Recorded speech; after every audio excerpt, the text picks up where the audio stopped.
बिस्मिल्लाहिर्रहमानिर्रहीम। समाजी तहफ़्फ़ुज़ और तख़फ़ीफ़ ग़ुरबत की जो डिवीज़न है उसको ज़िम्मेदारी दी गई है एहसास प्रोग्राम पर अमल दरामद करने की। ये एक बहुत ही अहम ज़िम्मेदारी है क्योंकि पाकिस्तान की 38% आबादी जो है वो मल्टी डायमेंशनल पावर्टी का शिकार है। एहसास प्रोग्राम पिछले 15 माह पहले इसकी मंजूरी हुई।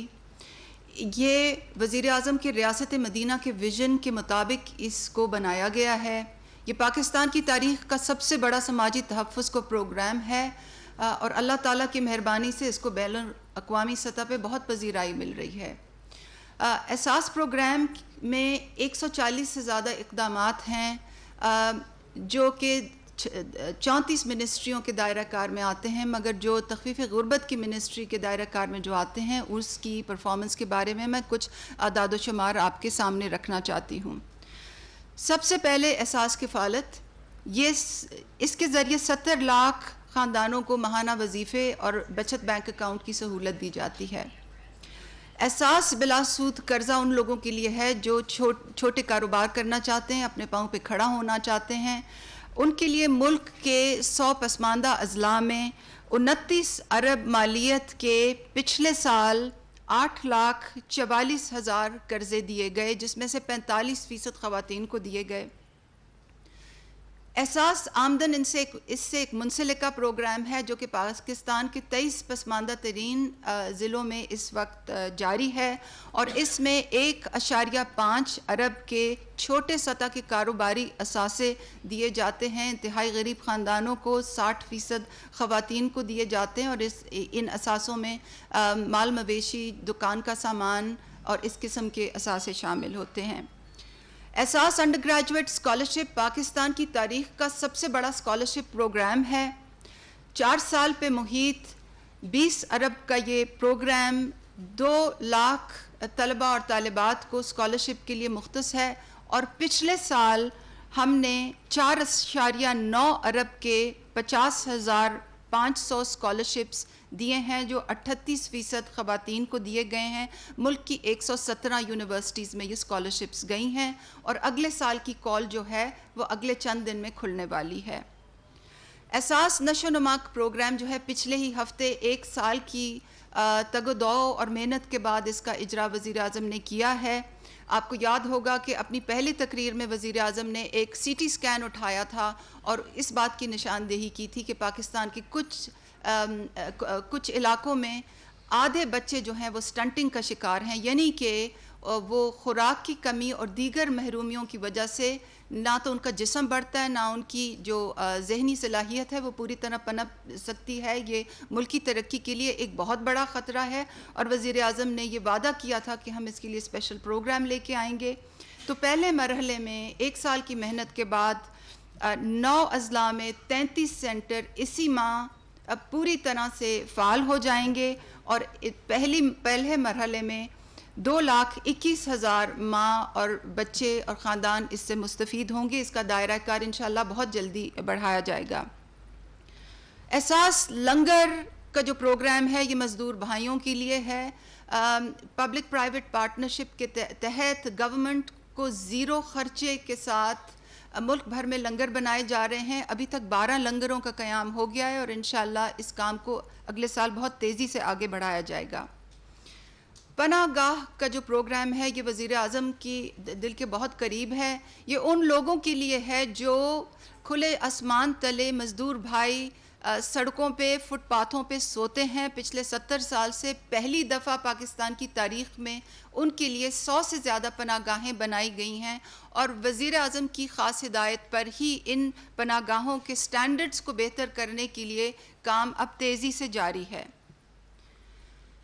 पिछले साल पाकिस्तान की तारीख़ में पहली दफ़ा यतीम खानों के स्टैंडर्ड्स बेहतर बनाने के लिए कमेटी की तश्कील दी गई। वो कमेटी 1 साल में 14 दफ़ा मिली है और इंशाअल्लाह यतीम खानों के स्टैंडर्ड्स और उससे मुतल्लिका मॉनिटरिंग एंड वैल्यूएशन का निज़ाम बहुत जल्द ही मारिज़ वजूद में आ जाएगा।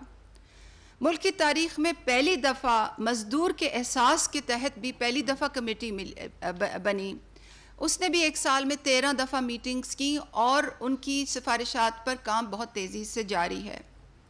एहसास के तहत 2 प्रोग्रामों का अभी बाकायदा इजरा नहीं हुआ, मगर उन पे काम बहुत तेज़ी से पिछले 1 साल पे चला जा रहा है।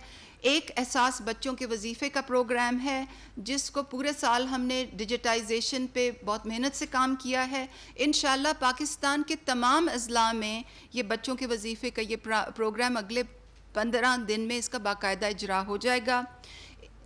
इसके अलावा एहसास तहफ़्फ़ुज़ का प्रोग्राम पाकिस्तान का पहला शॉक ओरिएंटेड सेफ्टी नेट है। ये उन लोगों के लिए है जिनके पास इंसाफ कार्ड नहीं है और जिनके ऊपर अचानक कोई बड़ा तिब्बी ख़र्चा आ जाए, जो अंग्रेज़ी में जिसे कैटास्ट्रॉफिक एक्सपेंडिचर कहते हैं।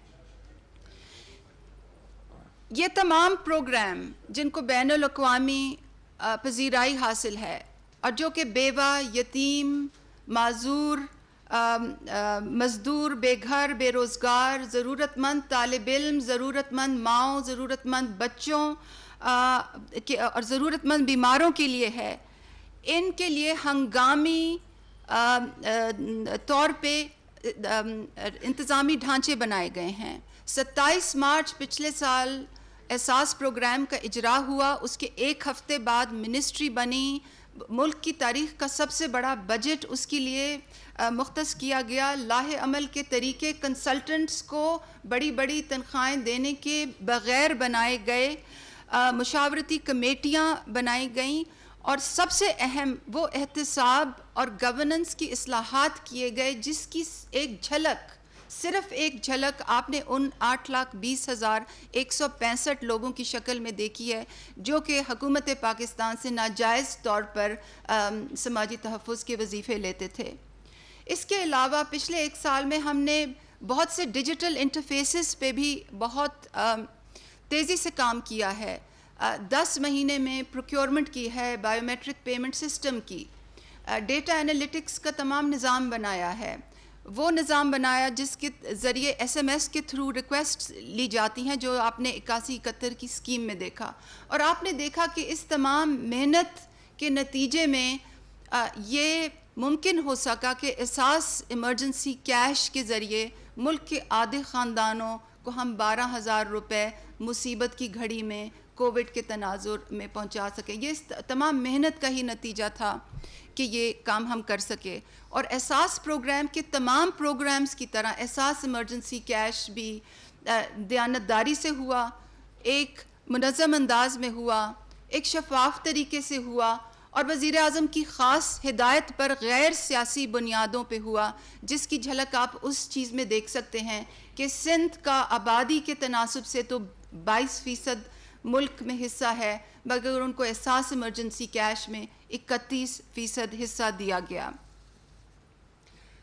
एहसास का सफ़र अभी जारी है, अभी सिर्फ 15 माह हुए हैं। इंशाअल्लाह अगले साल में इस पर और तेज़ी से काम होगा, क्योंकि कोविड के बाद हमें ये मालूम है कि गुर्बत की शरह में ज़्यादती आएगी, इसलिए एहसास पे और तेज़ी से काम होगा। प्रोग्रामों को वसअत दी जाएगी, नए प्रोग्राम्स लाए जाएंगे, जो ऑनगोइंग प्रोग्राम्स हैं उनको ज़्यादा मजबूत बनाया जाएगा। हमारा जो सर्वे है वो इंशाअल्लाह साल तक उसको हम ख़त्म करेंगे। और सबसे अहम, लोगों की एहसास प्रोग्राम तक रसाई को यकीनी बनाया जाएगा और उसमें आप सब की हमें बहुत मदद और मुआवनत दरकार होगी। तो मैं आज वज़ीर आज़म का ख़ास शुक्रिया अदा करना चाहती हूँ कि उनकी रहनुमाई के बग़ैर और उनकी सपोर्ट के बग़ैर ना तो सिर्फ ये प्रोग्राम्स को जल्दी लाना मुश्किल था, मगर वो बहुत सख्त इस्लाहात भी मुश्किल थी जो हमने साथ साथ की हैं।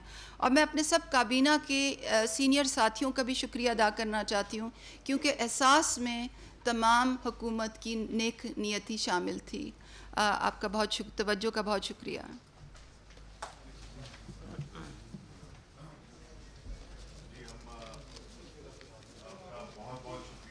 चाहते हैं कि आपने हमारी इस प्रेजेंटेशन को कवर किया। साथ ही साथ में मैं बता दूं कि हमारा दूसरा सेशन कल होगा और उसमें आपके पूरे सवालात के जवाबात भी दिए जाएंगे। और इस दौरान में मैं आपको ये भी बताना चाहता हूं कि हमने इसको एक किताबी शक्ल भी दी है, जिसमें कि सारी हमारी हुकूमत की जो भी 2 साल परफॉर्मेंस है वो इससे रिफ्लेक्ट करती है। Thank you. पाकिस्तान तहरीक इंसाफ की हुकूमत के 2 साल मुकम्मल होने पर वफाकी वज़रा की मुश्तरका news conference press information department में तकरीब का इनेकाद किया गया।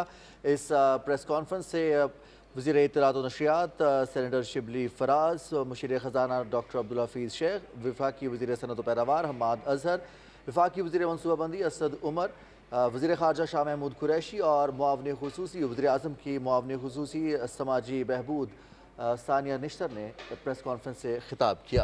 वज़ीर ख़ारजा शाह महमूद कुरैशी ने प्रेस कॉन्फ्रेंस के दौरान कहा कि दायमी दुश्मन भारत की कोशिश रही कि पाकिस्तान को सफारती महाज पर तनहा किया जाए। उन्होंने कहा कि गुज़िश्ता हुकूमत ने वज़ीर ख़ारजा मुकर्रर नहीं किया। मुशीर ख़जाना डॉक्टर अब्दुल हफीज़ शेख की जानिब से कहा गया कि हुकूमत ने मईशत को पायदार बुनियादों पर मुस्तहकम करने के लिए मौसर इक़दाम उठाए।